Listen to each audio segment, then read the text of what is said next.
Presented by RBB Music. धमाका recording studio का रहरा।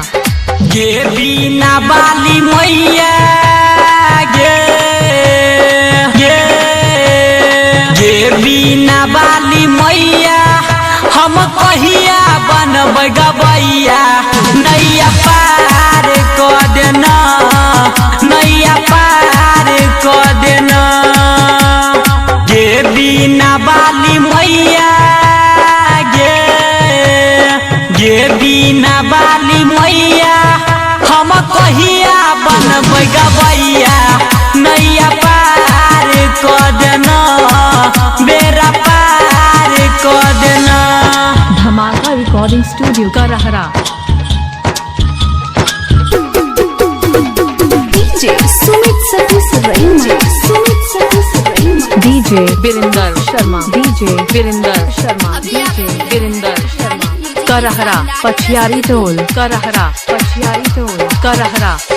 पागल कह जवाना लोग बागे मारैताना लोग बागे मारैताना पागल कह जवाना लोग बागे मारैताना हमारा नहीं कुछो बुझाइया अब तू ही कुछो बताना गे हंसा वाली मैया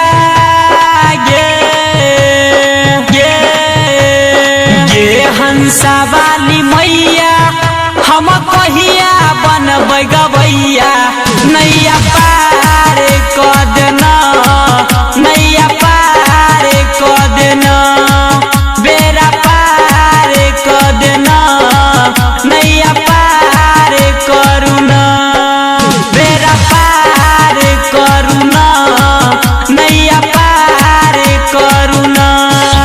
DJ Virendra Sharma, DJ Virendra Sharma, DJ Virendra Sharma का रहरा। पछियारी टोल का रहरा, पछियारी टोल का रहरा।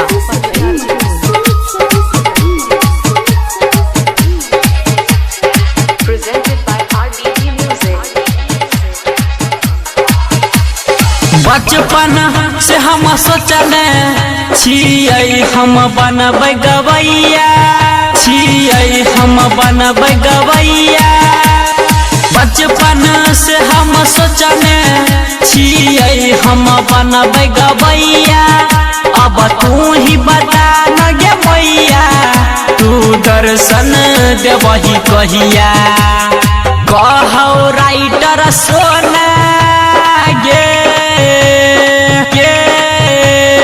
कहौ यादव रमन जी तू दर्शन देबही कहिया नैया पार क देना बेरा पार करुना नैया पार करुना बेरा पार क देना नैया पार क देना बेरा पार क देना।